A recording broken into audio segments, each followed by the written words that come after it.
नजरिए से सोचिए और आप अपने दिमाग में एकदम खाली करके ध्यान से समझिएगा। जब हमने प्लांट किंगडम पढ़ा था तो हमने क्या पढ़ा था? हमने उसमें जो ग्रुप्स पढ़े थे वो कौन कौन से थे? हमारे पास एल्गी था, ब्रायोफाइट था, टेरिडोफाइट था, जिम्नोस्पर्म था। अगर आपको याद हो इनके बारे में मैंने आपको क्या पढ़ाया हुआ है, हमने आपको पढ़ाया हुआ है हैबिटाट पढ़ा रखा है, न्यूट्रिशन पढ़ा रखा है, स्ट्रक्चर पढ़ा रखा है और रिप्रोडक्शन पढ़ा रखा है। रिप्रोडक्शन जिसे हम लाइफ साइकिल कहते हैं, ठीक है, ये चीजें आप पढ़ चुके हो। तो ये जो चैप्टर है सेक्सुअल रिप्रोडक्शन फ्लावरिंग प्लांट, ये एक तरीके से प्लांट किंगडम से कैसे लिंक है, क्योंकि इसमें हम फ्लावरिंग प्लांट मतलब एंजियोस्पर्म की हम रिप्रोडक्शन वाला टॉपिक यहां पढ़ाते हैं। अगर आप स्ट्रक्चर वाले पार्ट की बात करो तो स्ट्रक्चर वाला पार्ट कहीं ना कहीं मॉर्फोलॉजी ऑफ फ्लावरिंग प्लांट और एनाटॉमी ऑफ प्लांट में दे रखा है। तो मैं अगर इसे लिंक करता हूं तो मैं ऐसे कहूंगा कि ये प्लांट किंगडम का ही एक ब्रांच है जो ये चैप्टर है, जिसमें हम रिप्रोडक्शन ऑफ एंजियोस्पर्म या लाइफ साइकिल ऑफ एंजियोस्पर्म के बारे में जानेंगे और डिटेल में जानेंगे। क्या इतनी बात समझ में आ रही है? ठीक है, तो इस पर जाने से पहले क्यों ना एक बार जरा एक्चुअल स्थिति, एक्चुअल मतलब पोजीशन चेक कर लेते हैं क्या है और कैसे है। ठीक है, तो तैयार हो चेक करने के लिए प्लांट किंगडम को? हाँ, तो आ जाओ जरा। अगर आपको याद है कि प्लांट किंगडम में सबसे इंपॉर्टेंट कॉन्सेप्ट क्या था, सबसे इंपॉर्टेंट कॉन्सेप्ट था कि स्पोरोफाइट क्या होता है और गैमेटोफाइट क्या होता है। अगर आपको ये कॉन्सेप्ट याद है तो इसमें एक बेसिक रिवीजन कर लेते हैं। गैमेट स्पोरोफाइट वो स्ट्रक्चर होता है जो मियोसिस के थ्रू क्या बनाता है, स्पोर। तो अगर मैं आपसे कहूं व्हाट इज स्पोरोफाइट, तो स्पोरोफाइट में मतलब है कि इस प्लांट का वो पार्ट या वो जनरेशन जो स्पोर बनाती है किसके थ्रू, मियोसिस के थ्रू। तो यहां पर अगर मैं स्पोर लिख रहा हूं तो आपको समझ में आएगा स्पोर हैप्लॉइड है और स्पोरोफाइट डिप्लॉइड होता है। तो कहीं ना कहीं मियोसिस के थ्रू हम क्या बनाते हैं, स्पोर बनाते हैं। और जब मैं बात करता हूं गैमेटोफाइट की, तो गैमेटोफाइट खुद से हैप्लॉइड होता है और वो गैमेट्स बनाता है। कैसे बनाएगा? वो बनाएगा माइटोसिस के थ्रू। इतनी बात आपको याद आनी चाहिए। अगर मैं स्पोर को आगे फर्टिलाइज करूंगा तो मेरे पास जाइगोट आएगा और जाइगोट से, ध्यान सुनेंगे बेटा, स्पोर है मेरे पास, स्पोर की अगर मैं माइटोसिस करूंगा, ध्यान देंगे, अगर मैं स्पोर की माइटोसिस करूंगा तो मेरे पास गैमेटोफाइट बनता है। ठीक है, और मैं गैमेट की आगे फर्टिलाइजेशन करूंगा, फर्टिलाइजेशन से मेरे पास जाइगोट आता है, जाइगोट सिंगल सेल का होता है। ठीक है, और उससे फिर हमारे पास स्पोरोफाइट बनता है। तो ठीक है सर, हमें कुछ कुछ याद आ रहा है। तो यहां पर आपको यह ध्यान रखना है, चाहे एल्गी हो, ब्रायोफाइट हो, टेरिडोफाइट हो, जिम्नो, एंजियोस्पर्म, सभी में गैमेटोफाइट और स्पोरोफाइट और गैमेटोफाइट दोनों तरह की जनरेशन होती है। स्पोरोफाइट जो होगा वो डिप्लॉयड होता है, गैमेटोफाइट हैप्लॉयड होता है। अगर मैं एल्गी और ब्रायोफाइट की बात करूं तो उनकी जो मेन प्लांट बॉडी है जिसे हम डोमिनेंट स्टेज कहते हैं, वो हमारे पास गैमेटोफाइट होता है। कहां गया? गैमेटोफाइट होता है। लेकिन ब्रायोफाइट के बाद टेरिडोफाइट्स, जिम्नोस्पर्म और एंजियोस्पर्म, उनके जो प्लांट होते हैं वो डिप्लॉयड होते हैं, क्योंकि वो कौन सी स्टेज है, वो हमारे पास स्पोरोफाइट स्टेज है। ये स्पोरोफाइट स्टेज है। तो आपने यहां से क्या सीखा? आपने सीखा सभी तरह के प्लांट्स में गैमेटोफाइट और स्पोरोफाइट जरूर होता है। एल्गी में गैमेटोफाइट मेन स्टेज है, सेम ब्रायोफाइट में। एल्गी में जो स्पोरोफाइट होता है वो सिंगल सेल जाइगोट होता है, मतलब जाइगोट के बाद आगे मल्टीसेलुलर स्पोरोफाइट नहीं बनता एल्गी में। ब्रायोफाइट में मल्टीसेलुलर स्पोरोफाइट बनता है जिसमें फुट सीटा कैप्सूल होता है। पर दोनों में, एल्गी और ब्रायोफाइट में, गैमेटोफाइट स्टेज मेन स्टेज होती है। अगर हम बात करते हैं टेरिडोफाइट में, उनमें मेन स्टेज स्पोरोफाइट होती है, मतलब ये प्लांट होता है जो हम रूट स्टेम लीफ बनाते हैं। सेम इज फॉर जिम्नोस्पर्म और एंजियोस्पर्म। तो कहीं ना कहीं हमारे दिमाग में ये आएगा कि मैं अगर आपको ये चैप्टर पढ़ा रहा हूं तो आपको ये समझ में आना चाहिए कि जो ट्रीज आप देखते हो जिन पे फ्लावर्स लगते हैं, फूल लगते हैं, वो सारे ट्रीज एक तरीके से स्पोरोफाइट होते हैं, मतलब वो सारे ट्रीज एक तरीके से डिप्लॉयड होते हैं। क्या इतनी बात समझ में आ रही है? तो क्या आप मेरे साथ ये बातें रिवाइज कर सकते हो? एल्गी है, उसमें मेन स्टेज गैमेटोफाइट है। ब्रायोफाइट है, उसमें मेन स्टेज हमारे पास क्या है? ब्रायोफाइट में गैमेटोफाइट है। ब्रायोफाइट में स्पोरोफाइट मल्टीसेलुलर फुट सीटा कैप्सूल होता है। टेरिडोफाइट में मेन स्टेज स्पोरोफाइट है। गैमेटोफाइट ग्रीन तो होता है पर बहुत छोटा होता है। जिम्नो और एंजियोस्पर्म में गैमेटोफाइट स्पोरोफाइट पे डिपेंड हो जाते हैं। तो कहीं ना कहीं कुछ बातें हैं जो आपको याद रहनी चाहिए। जैसे एल्गी में अगर मैं आपसे कहूं डोमिनेंट स्टेज क्या है तो आप कहोगे गैमेटोफाइट, ब्रायोफाइट में गैमेटोफाइट, टेरिडोफाइट में स्पोरोफाइट, जिम्नोस्पर्म में स्पोरोफाइट, एंजियोस्पर्म में स्पोरोफाइट। सही है सर?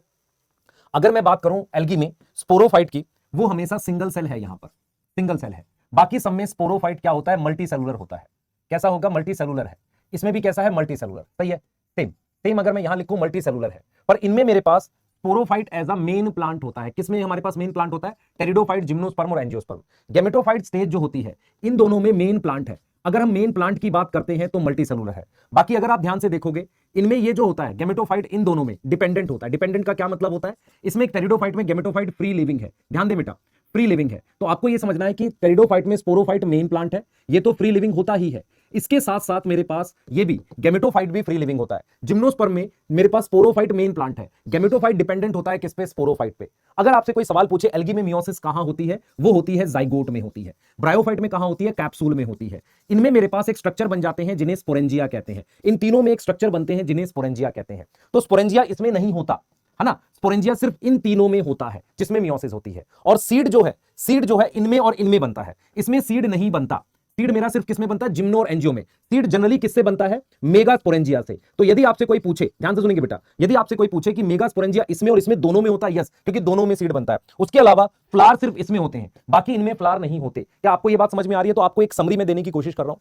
समरी में यह दे रहा हूं कि एल्गी में और ब्रायोफाइट में मेन प्लांट बॉडी गैमेटोफाइट है, टेरिडो जिम्नो एंजियो में मेन प्लांट बॉडी स्पोरोफाइट है। मेन प्लांट का मतलब है जो आप बाहर देखते हो, आई से देख सकते हो, और या जो ग्रीन स्ट्रक्चर होते हैं। उसके अलावा मेरे पास अगर हम बात करते हैं स्पोरेंजिया किसमें होता है, टेरिडो जिम्नो एंजियो में। पर टेरिडोफाइट में जो स्पोरेंजिया है वो सीड नहीं बना पाता। जिम्नो एंजियो में जो मेगा स्पोरेंजिया है, जिसे हम ओव्यूल कहते हैं, वो आगे जाकर सीड फॉर्म करता है। फ्लावर मेरे पास सिर्फ एंजियोस्पर्म में होते हैं। तो इस समरी के बाद अब हम रेडी हैं आगे सेक्सुअल रिप्रोडक्शन फ्लावरिंग प्लांट को पढ़ने के लिए। पर आपको उससे पहले अपने दिमाग में ये बिठाना पड़ेगा कि बाहर अगर आप नीम का पेड़ देखते हो, वो एक्चुअल में एक स्पोरोफाइट स्टेज है। उसमें जो रूट, स्टेम, लीफ है वो सभी डिप्लॉयड है, और उसमें कहीं ना कहीं कोई ऐसी चीज बननी चाहिए, स्पोरेंजिया बनना चाहिए, जिसमें मियोसिस होकर हैप्लॉइड स्पोर बन सके। क्या इस बात के लिए रेडी हैं सब लोग समझने के लिए? चलिए आगे चलते हैं। अब मेरे पास कंक्लूजन ये लिखा है कि वी स्टडी रिप्रोडक्शन। हम कौन सी रिप्रोडक्शन पढ़ रहे हैं? सेक्सुअल रिप्रोडक्शन पढ़ रहे हैं। डिटेल ऑफ फ्लावर मुझे चाहिए, वो ये रही। Flower is a part of sporophytic generation, मतलब फ्लावर प्लांट पर होता है और वो खुद से स्पोरोफाइट जनरेशन का हिस्सा है। तो अगर आप में से काफी सारे बच्चों को पता हो, ये मेरे पास यहां पर थैलेमस है। अगर आपको ये पता हो, ये थैलेमस है और ये पेडिसल है। उसके बाद ये सेपल है, ये मुझे नहीं चाहिए, ये पेटल है। मेरे काम के ये दो स्ट्रक्चर है। इसको मैं पिस्टिल या कार्पल कह रहा हूं, अलग अलग चीज होती है पर हम सेम लेते हैं, ठीक है। पिस्टिल और कार्पल कह रहे हैं, और इस वाले स्ट्रक्चर को हम क्या बोल रहे हैं? स्टेमन बोल रहे हैं। तो यहां से आपको समझना पड़ेगा, मेरा फोकस इस पे और इस पे रहेगा, बाकी किसी पार्ट पे नहीं रहेगा। ये चीज समझ में आ रहा है? ये और ये दोनों डिप्लॉयड है, क्योंकि ये कौन सी जनरेशन का हिस्सा है? स्पोरोफाइट जनरेशन का। तो आपके दिमाग में ये बैठना चाहिए कि जो हम प्लांट देखते हैं बाहर, उसमें जो फ्लावर्स होते हैं वो डिप्लॉयड होते हैं, क्योंकि स्पोरोफाइट पे बने हैं। उनमें मेरे काम का जो स्ट्रक्चर है ये पिस्टिल और स्टेमन है, इसकी बात करेंगे, पूरा प्रोसेस इसके अराउंड पढ़ेंगे। और आपको ये समझना चाहिए कि फ्लावर डिप्लॉयड होते हैं। क्लियर? ये कंक्लूजन है। अब एनसीईआरटी कहती है कि जो फ्लावर बनते हैं ना, ऐसा नहीं कि सीधे फ्लावर बन जाता है, पहले बड बनती है, और उसको बनने के लिए कहीं ना कहीं सीजनल चेंज वगैरह जो होते हैं ना, उनका भी रोल होता है, और प्लांट की मैच्योरिटी के बाद बनते हैं। अब हम क्या करेंगे? हम सेक्सुअल रिप्रोडक्शन पढ़ रहे हैं फ्लावरिंग प्लांट की। तो मुझे क्या करना है? सेक्सुअल रिप्रोडक्शन जब आप ध्यान से देखते हो, मैं आपसे एक सवाल पूछता हूं, इस सवाल का आंसर मन में सोचना। अब आपकी जो एज है, जब बचपन से आप पैदा हुए थे उसके बाद से जो ये एज बढ़ी है, क्या इस एज में आपको कोई गैप दिखाई दी है? नहीं। लेकिन हम क्या करते हैं, मतलब कहीं ना कहीं उस एज को 2-3 हिस्सों में डिवाइड कर लेते हैं। सर इसका क्या मतलब है? हम ये करते हैं कि हम ये कहते हैं कि भाई आपके बचपन की एज अलग है, स्कूल जाने की एज अलग है, उसके बाद जब आप कॉलेज जाओगे उस एज को अलग डिवाइड करते हैं। क्या वो एज रुकी थी कभी? नहीं, लगातार चली थी। ऐसे ही क्या है, सेक्सुअल रिप्रोडक्शन एक कंटिन्यूअस प्रोसेस है।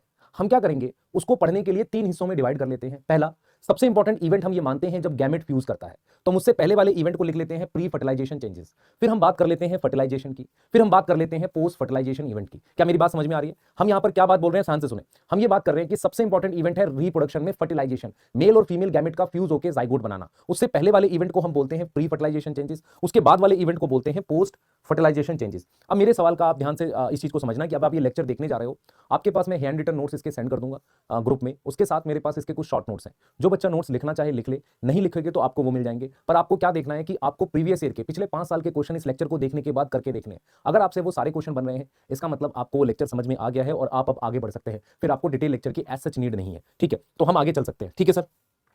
तो सबसे पहले हम बात कर रहे हैं सेक्सुअल रिप्रोडक्शन के 3 पार्ट की। हाँ, तो हम यहां पर क्या पढ़ाएंगे? प्री फर्टिलाइजेशन चेंजेस में हम स्टेमन का स्ट्रक्चर पढ़ेंगे, सही है सर? हम क्या पढ़ेंगे? स्ट्रक्चर ऑफ स्टेमन, और उसके साथ उसमें गैमेट फॉर्मेशन पढ़ेंगे। गैमेटोजेनेसिस का मतलब होता है कैसे गैमेट बनेगा, मतलब किस तरीके से पॉलन बनेगा। दूसरा हम यहां पर पढ़ेंगे स्ट्रक्चर ऑफ पिस्टिल, हम पिस्टिल का स्ट्रक्चर पढ़ेंगे, ठीक है सर? उसके साथ हम पढ़ेंगे गैमेटोजेनेसिस, मतलब किस तरीके से एग बनेगा वो पढ़ेंगे, सही है सर? इसके साथ हम क्या पढ़ेंगे बेटा? पॉलिनेशन नाम का एक टॉपिक पढ़ेंगे। पॉलिनेशन के साथ एक और टॉपिक है जिसे आउटब्रीडिंग डिवाइसेस कहते हैं, इसका मतलब समझेंगे, ठीक है सर? उसके बाद क्या पढ़ाओगे सर? पॉलिनेशन, आउटब्रीडिंग डिवाइसेस के बाद हम बात करेंगे यहां पर हम बात करेंगे बेटा पॉलन पिस्टिल इंटरेक्शन की। ये लास्ट टॉपिक है जिसमें प्री फर्टिलाइजेशन चेंज कवर हो जाएगा, ठीक है सर? अब हम बात करते हैं फर्टिलाइजेशन की। फर्टिलाइजेशन जो है फ्यूजन है ना? फ्यूजन है। तो इसमें मैं आपको सिनगैमी पढ़ाऊंगा, उसके साथ साथ मैं आपको ट्रिपल फ्यूजन पढ़ाऊंगा। जब फर्टिलाइजेशन हो जाती है तो एक स्ट्रक्चर होता है एंडोस्पर्म, उसकी डेवलपमेंट पढ़ाई जाएगी। उसके साथ साथ आपको क्या पढ़ाया जाएगा जरा समझ लो। उसके साथ एम्ब्रियो कैसे डेवलप होता है, आपको पता है एम्ब्रियो क्या होता है? एम्ब्रियो अगली जनरेशन का ट्री बनाता है। फिर मैं फ्रूट और सीड डेवलपमेंट पढ़ेंगे, फ्रूट और सीड कैसे डेवलप होता है उसके बारे में पढ़ेंगे। और फाइनली एक छोटा टॉपिक है जिसे आप कहते हो एपोमिक्सिस और पॉलीएम्ब्रियोनी। इन छोटे टॉपिक की भी डिटेल हम बीच में देखते हुए चलेंगे, ठीक है? क्या आप तैयार हैं समझने के लिए? क्या आप रेडी हैं कि सारी चीजें समझ लें? ठीक है, बिल्कुल समझते हुए चलें। तो हम चीजों को स्टार्ट करते हैं बेटा, चीजों को स्टार्ट करते हैं, सही है? करें स्टार्ट, ठीक है? करते हैं बेटा स्टार्ट। ध्यान से सुने, हम स्टार्ट कर रहे हैं बेटा। सबसे पहले हम बात कर रहे हैं स्ट्रक्चर